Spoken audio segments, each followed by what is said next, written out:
Hey, what's up, folks? Welcome back to On Texas Football, and welcome back to your way too early weekly previews. This week, we're talking Texas versus Florida. I'm lifetime Longhorn Rod Babers. Pleased to be joined by my esteemed colleague, fellow football theorist, good friend, and new member of the On Texas Football family, my man Jeff Howe, joining us for this preview and breakdown of Texas versus Florida. This breakdown is courtesy of our good friends at Bond Lane. We'll tell you a little bit more about Bond Lane and the service they can provide for you a little bit later on. But first, let's get into it. Texas versus Florida. It'll be the start of SEC play for the Longhorns. And, the hope for, at least for Florida fans, is that DJ Lagway will be the starting quarterback for that game, because there's always concern about DJ Lagway's health, but tremendous upside with DJ Lagway. Last year with them, I mean, he was 6-1. They were 8-5 overall, but 6-1 in games that he was able to start. He has I always want to look at the what's the X-Man ability? What is this superhuman trait of a quarterback? DJ Lagway, he had 12 40-plus yard completions last year. Had 12 of them. 154.9 passer rating, which would also want to be one of the top numbers in the SEC. 12 touchdowns, 9 receptions, but they played like a team inspired with him under center. And Billy Napier ended up having his best season, actually, 8-5 overall. And the hope is that he can build on that going into the 2025 season. And this will be a big game. This will be one of the biggest games of the season, not only for the Florida Gators, but for the Longhorns.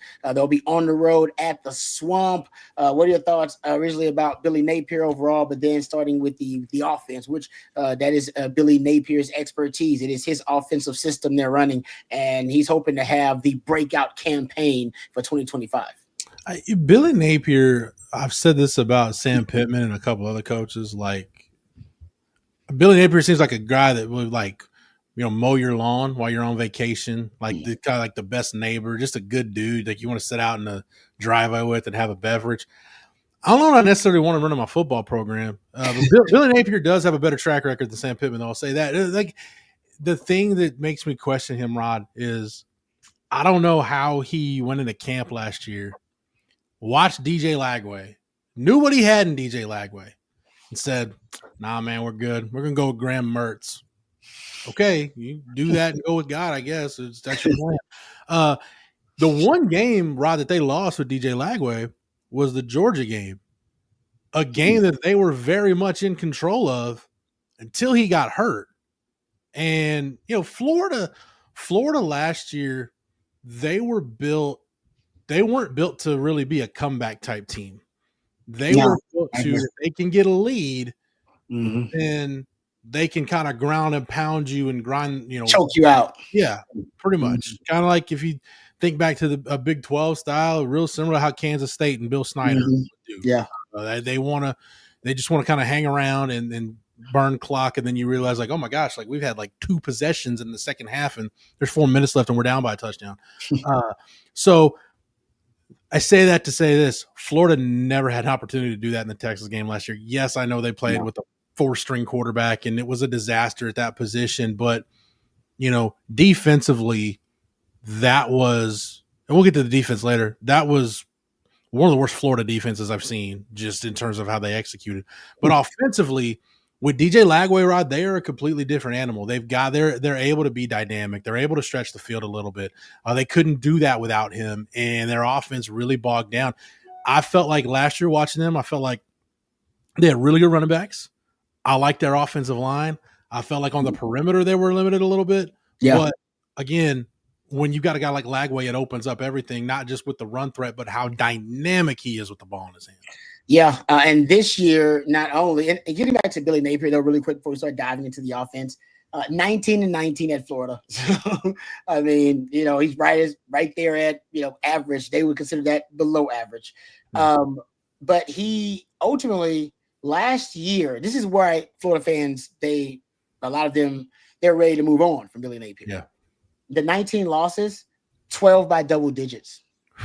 Man. 4 of the 5 losses last year by double digits. So he's still got to take the step where like you said, the style that they want to play, where they can choke you out, they got to get in the game and turn it into a fourth quarter game, and then they can start to kind of impose their will. But I would say this though: 13 of those 19 losses were versus teams who ended up winning double-digit games. They're losing the good teams, but Florida, they think of themselves as one of those programs too. Fans do. Well, they should. Yeah. Rod, like in our lifetime, like, we're both 80s babies, and before us, there's not a ton to write home about when you talk about Florida. But in my lifetime watching college football, I watched Florida win 3 national championships. Exactly. And do it, but they did it with, it was the fun and gun with Steve Spurrier, and then it was Urban Meyer, that power spread offense, and just overwhelming you with talent.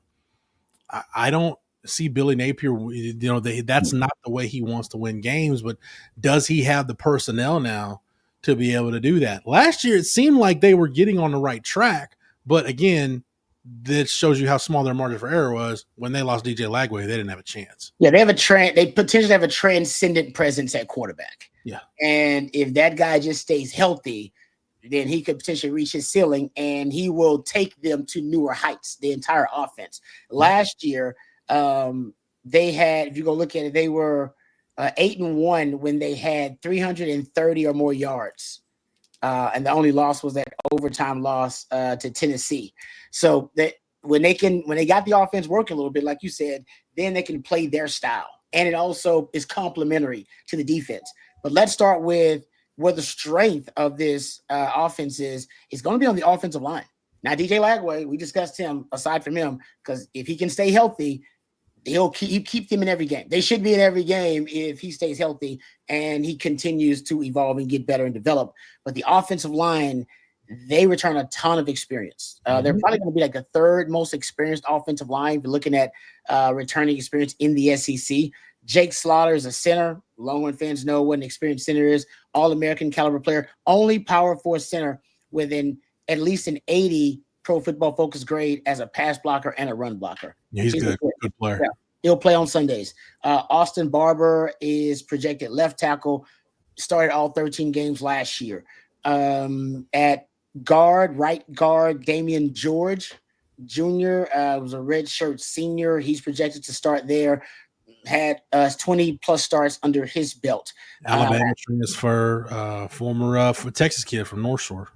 Okay, so and Kanijah Harris, I believe, is one of the other projected starters who's also got some starting experience. So 3 of their projected starters for next season started every game last season.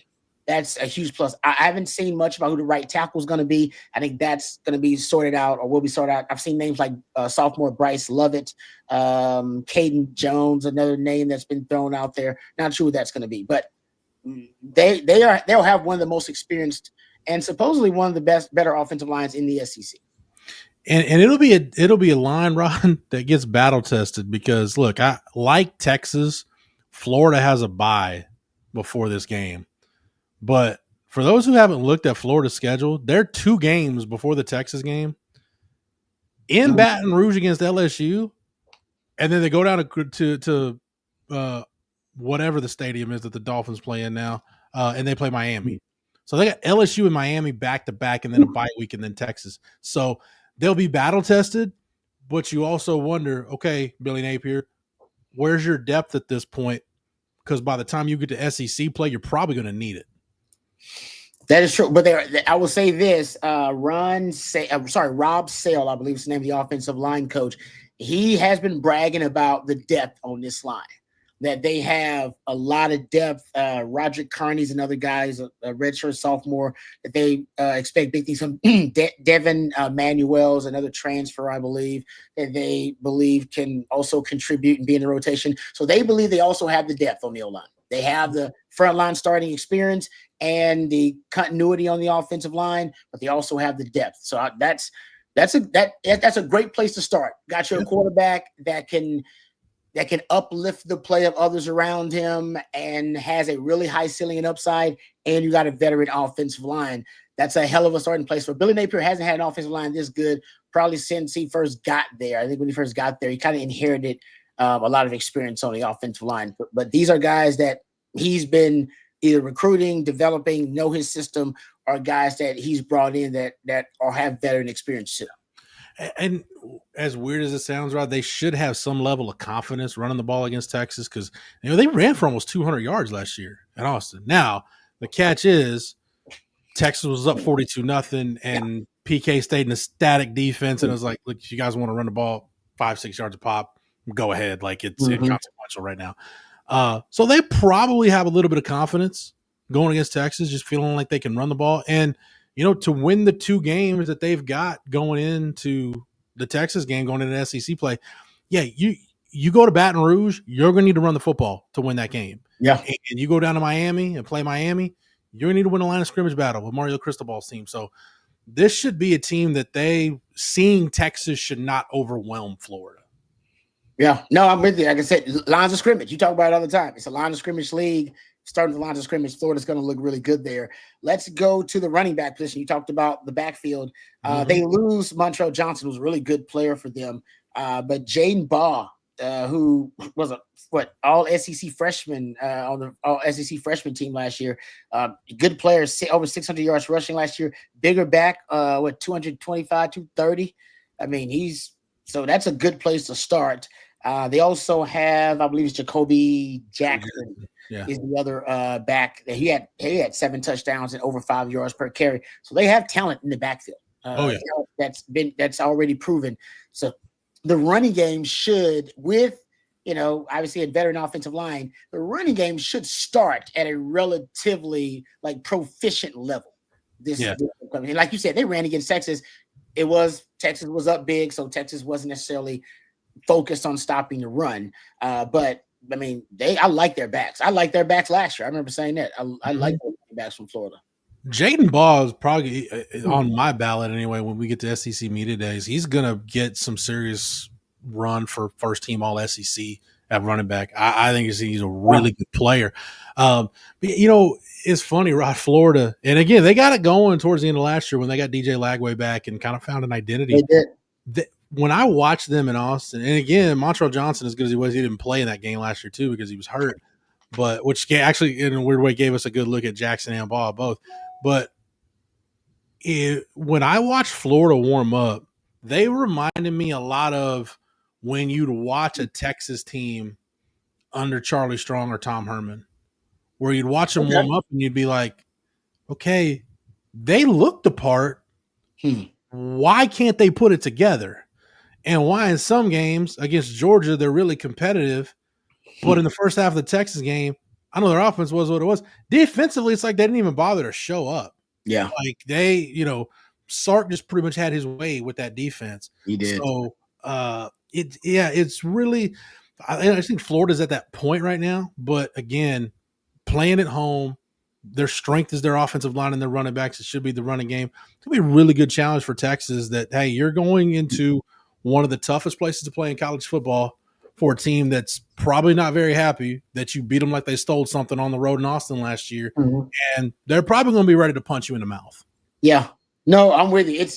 If we'll get in, I got a stat for you when we get to the defense too about those blowout games. Like the defense wasn't as bad as the scoring defense actually would indicate. And I'll explain that when we talk about the defense. I think Jeff knows where I'm going there. But I like the running backs. The core of the offense, man, looks like it is going to be, one of the better cores in the SEC, just the guts of it. Quarterback, O-line, running game. But I'm with you. I think the skill positions are still lacking. I think that's what's still lacking, in my opinion. Now, your quarterback is so dynamic, you can make up for it, but they did get a transfer at wide receiver, Michael Sturdivant, I believe it's his name. Another Texas kid. Yeah. Is he a Texas kid too? Damn. A bigger kid, but 6'3". Really productive in his career. Had over 1,500 yards receiving in his career there at UCLA, I believe it was, or at least throughout his college career. So he's been really productive, and he's projected to be a starter for them. They still have Eugene Wilson there, right? Is he still there? Is he, or is he? That's one thing I gotta look at too. Is it Trey Wilson that may be there? Yeah, I gotta make sure I get by. I know it's He was hurt last year, a lot of last season. Had hip surgery, I believe. And I think he may be a guy that's a projected starter for him as well. Yeah, just mark this real quick. Let me check that. Trey Wilson. Yes, Trey Wilson's still there. Yes. Trey Wilson said that, so I got it wrong. My part, not Eugene Wilson. So Trey Wilson. Trey Wilson is also, I think, a projected starter for them as well at wide receiver.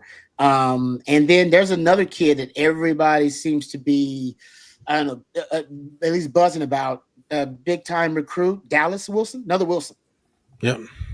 And he was a 5-star receiver coming out, and apparently in the spring game, he had 10 receptions. So showed out in the spring game and has created a lot of buzz there. Dallas Wilson is a Tampa kid who Texas did more than kick the tires on Dallas Wilson. Like, they actually recruited him, but he was committed to Oregon at one point and then ended up flipping to Florida. Okay. Yeah. But there's been a lot of buzz about him. Is that he may be a guy that kind of forces his way on the field because he's just that good. But you gotta remember too, Rod, at this point, like that Texas secondary, they'll already have seen Ohio State's receivers. So this is fair.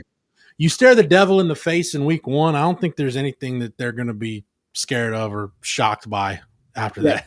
No, I'm with you on that. That's a good point. And I think, honestly, this is one of the more lackluster receiving groups in the SEC too. So I'm with you. I'm not saying they won't have a difference maker. Looks like Sturdivant could be that guy, or maybe Wilson could end up being that player for him. Or maybe the young buck Dallas Wilson is that good. But I do think that's kind of where they're lacking, to have multiple difference makers, game changers on the outside. I don't really see them having that many guys.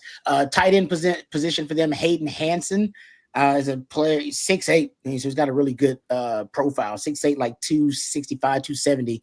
But I don't know if he's a difference maker at tight end. 13 starts, 15 catches, 207 yards, 1 touchdown at tight end. And that's about it on the offense. I mean, the offense, like I said, the guts of it are really impressive. I do wonder about the difference makers at the skill positions on the outside, wide receiver and tight end for him. Yeah, but if you look back at Billy Napier's time, Rod, at UL when he was coaching the Raging Cajuns, it was kind of the same thing. Like, they didn't have any skill talent on the perimeter that overwhelmed you. They just wanted to really ground and pound you, control the game that way.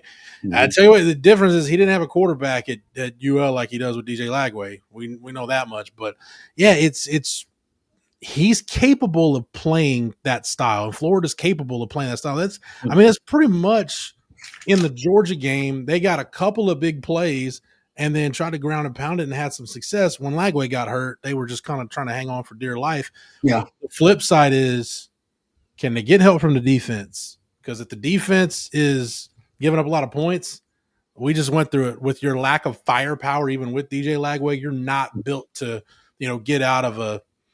Texas goes into the swamp and they get up 10-0, 13-0, 14-0, 17-3, something like that. This Florida team, unless Texas just starts turning the ball over, they're not built to come back like that. At least that's my take on Florida right now. Yeah, let's go there, because I think that's the perfect segue to the defense. And they got on a bit of a heater last year. Seem to have found their identity late last season, final 4 games. Defense didn't allow more than 17 points in any of the final 4 games. And I mean, and this is how I was talking about that stat about you go look at their scoring defense. You got to go look at the individual games. Mm-hmm. Guys, they allowed 123 total points in 3 games to Miami, Texas, and then A&M. Isn't that crazy? And in the other 10 games, they allowed 177 points. So basically, when it got away from them, it really got away from them. It got ugly, really ugly. So, but those last 4 games, they accounted for 38 tackles for loss, 19 sacks, 12 takeaways in those last 4 games. They really found something defensively in those last 4 games. And part of it was some of their young guys really started to mature. Tyreek Sapp is one of them. He is a really good player. Edge defender, 6'3", 274. Ended up with 8 tackles for loss and 3.5 sacks in those last 4 games alone. Have 7 sacks overall, but I said the light really came on for him in the last 4 games, 13 tackles for loss during the season. He is a guy they're expecting big things from. If he just picks up where he left off last year, he's gonna be a player that's in a conversation potentially to be an all SEC caliber player. Yeah, when you look at Florida, you throw in, George Gums and Caleb Banks. Like, they line of scrimmage wise, at least from a starting standpoint, they're about as good as anybody in the SEC on paper. Now, whether that translates to the field remains to be seen. But I mean, I think if you're Billy Napier, you got to be excited about what you got in the trenches on both sides. Now, again, you get into things like depth and perimeter help and what you're doing on the back end. But man, you talk about what you need to win in the SEC. You need to be really good at quarterback. You got to have a difference maker, and you better be really good on both lines of scrimmage. That, to me, should be why. If you're picking Florida to be one of these teams that really turns it around and like wins double-digit games and is competing for the playoff, that should be the reason why. Not just DJ Lagway, but the fact that both lines of scrimmage, you're about as good as anybody in the conference. At least you should be. Yeah, and to your point, Jamari Lyons was a guy that got hurt last year that they're expecting back, and he was also going to be at least a veteran player for him. Mm-hmm. And George Gomes, to your point, and really good player for him, who transferred off from Northern Illinois, I believe. Yes. 5 sacks. So he's a guy that can rush the passer too. I'm with you. The D-line for them looks like it's going to be a strength. There's no doubt about it. And if your D-line's a strength, everything else should benefit from that.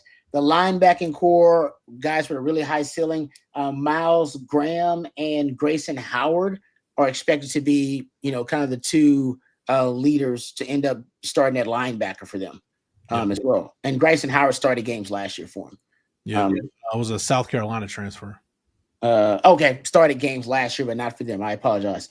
In the secondary, Devin Moore is a cornerback who has dealt with some injury in his time, but he is a guy that they're expected to be a starter, or projected to be a starter, potentially a cornerback for them.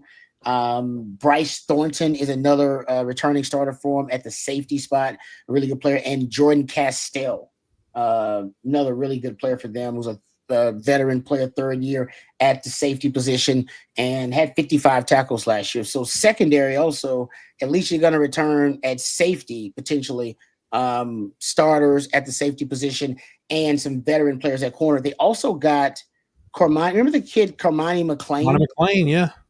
The highly touted prospect coming out who transferred from, is it Colorado?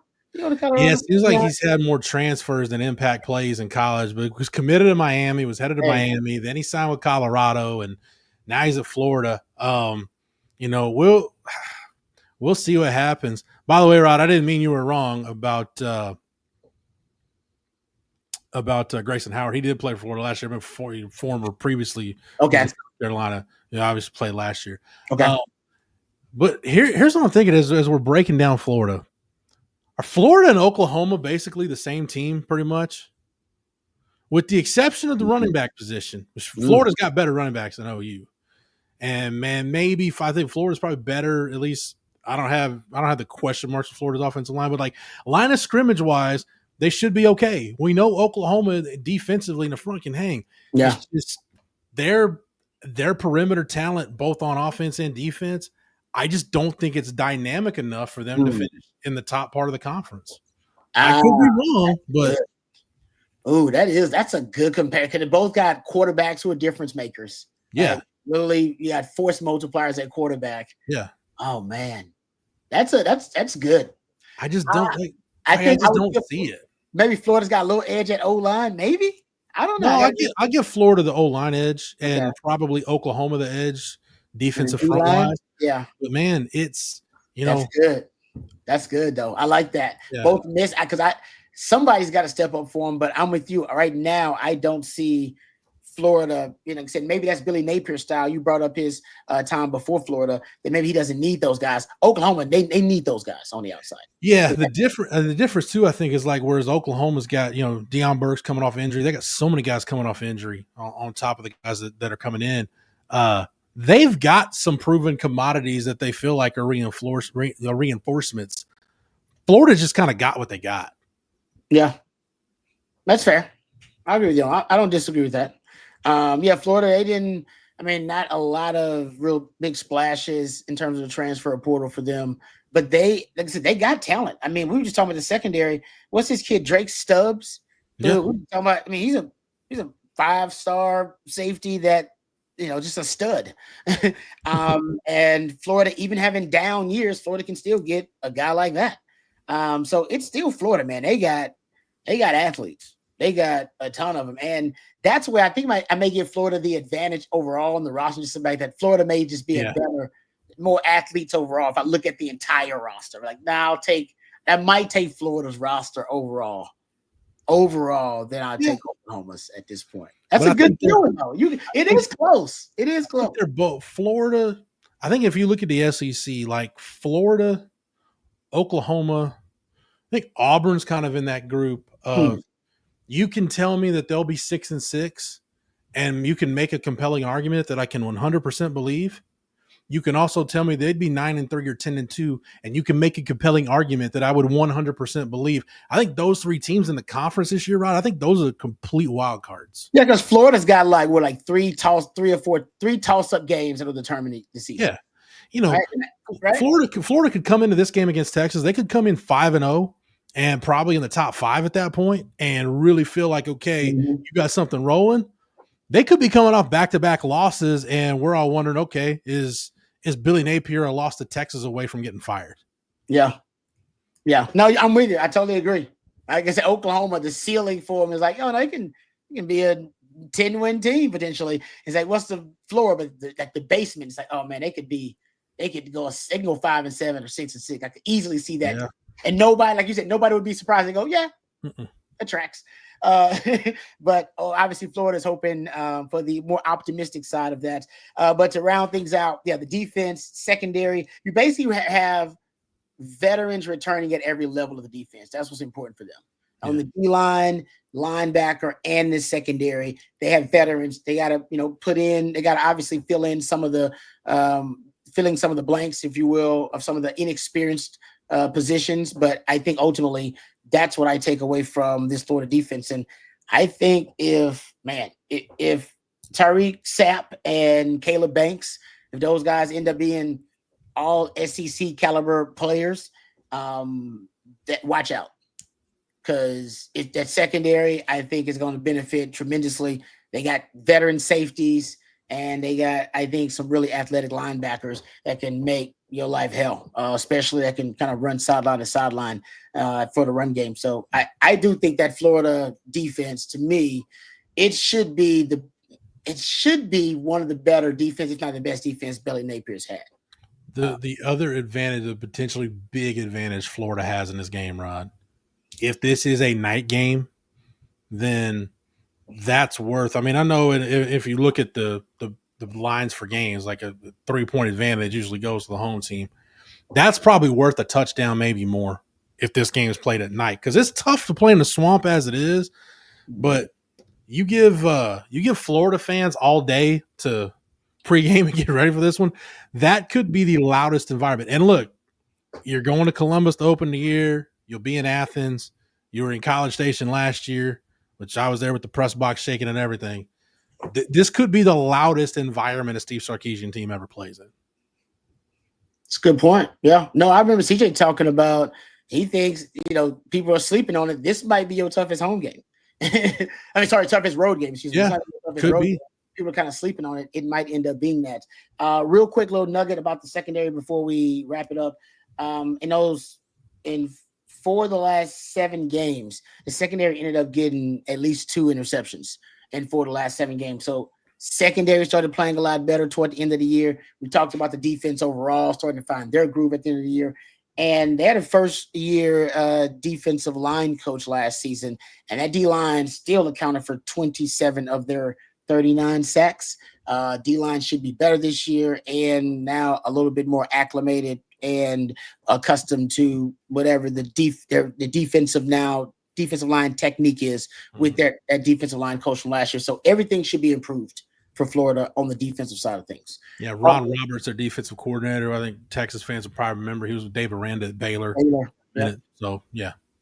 Yep. So we'll see, but big things expected out of Florida and Billy Napier's fourth year with the Florida Gators. All right, let's thank our sponsor, our friends over at Von Lane, really quickly before we end this program. Thank you very much to Von Lane. Anytime you have to travel between the major Texas cities, it can be a bit of a toss up, right? Do you deal with the airport chaos, right, and hope your flight isn't delayed, or do you try to take the drive and navigate the roads in Texas, dealing with traffic and road rage, and dealing with the entire day of lost productivity while you're traveling on the road? I would suggest another option, a third option, and it's better in every way. Our friends over at Von Lane. Von Lane is fantastic. I've taken it to Houston. I've taken it to DFW several times. You arrive at a luxury hotel terminal, no TSA lines, no long-term parking lots, just a seamless boarding experience that takes minutes, not hours. You settle into a plush leather seat, a hot towel, pillow, and blanket are at arm's reach. Your attendant offers complimentary snacks, beverages, and on select trips, a full meal. And if you need to relax, you can lean back and enjoy the ride. And if you want to stay productive, there is high-speed Wi-Fi and power at every seat. And while you're unplugging or powering through, the Von Lane team will be monitoring traffic in real time, using smarter routes and efficient detours to keep your trip smooth and on schedule. And now is the perfect time to plan your fall travel. Booking is open through September. So whether you're headed to a college football game, like a lot of you will be, or a weekend getaway, or a business trip that needs to be done right, Von Lane makes the journey part of the reward. Visit vonlane.com. They serve Austin, Dallas, Houston, Fort Worth, San Antonio, and in the Southeast, Atlanta, Nashville, and Memphis. That's vonlane.com, vonlane.com. Use the code OTF25. You'll save $20 off your first ride with Von Lane. That's Von Lane Elevated Regional Bus Transportation. Thank you very much to our friends over at Von Lane for sponsoring our way too early breakdown and preview of Texas versus Florida. All right, thank you, Jeff. Appreciate the time and the expertise and knowledge as always. This will be a fun trip, Rod. This is one of the trips that when we learned Texas was going to the SEC, this is one of those trips where you're like, all right, it's like Baton Rouge, Knoxville, Athens, Gainesville was on that list. It was on the short list of places. Like, all right, we get to go there. Yeah, I mean, I'm a little torn. I want it to be a big game. So I want Florida to be good going in. I don't know how good I want them to be. Like you said, they could be, undefeated and be a top 5 team going into that matchup. And it could be 2 top 5 teams going at it, or they could be a 1-2 loss team. Like their schedule, it may be the toughest schedule in the country. They're in that conversation. If DJ Lagway is healthy, though, that's the key for them. I mean, as long as he stays healthy, as crazy as it sounds, as long as he stays healthy, they got a chance to win every ball game. That's like they said, that's why they're scary. I mean, it's just that simple. He showed it last year. He's one of those guys where not even the stats will really tell you about how impactful he was. The stats really aren't that glaring or eye-popping. You had to watch him. And if you watched him, you understand the team played at a higher level with him. So there was a level of leadership and inspiration that he provided to his teammates that you really can't quantify in terms of that it quality. And as a defense or a defender, he makes you have to defend so many different things, especially with that kind of arm talent and with his ability to improvise and keep plays alive. That's his kind of nightmare fuel for a defense. So you're right. I mean, as long as he's healthy, and that's what Florida fans are going to be hoping, is that he's healthy the entire season. He's going to be a problem for everybody in the SEC that they play. No doubt. Yeah. All right. Thank you very much, Jeff. Appreciate the knowledge and the expertise. Thank you to Matthew behind the scenes as always. Thank you to each and every one of you guys for joining us today. For Matthew and for Jeff and for our friends over at Von Lane. I'm lifetime Longhorn Rod Babers. Until next time, hook 'em horns. Hook 'em.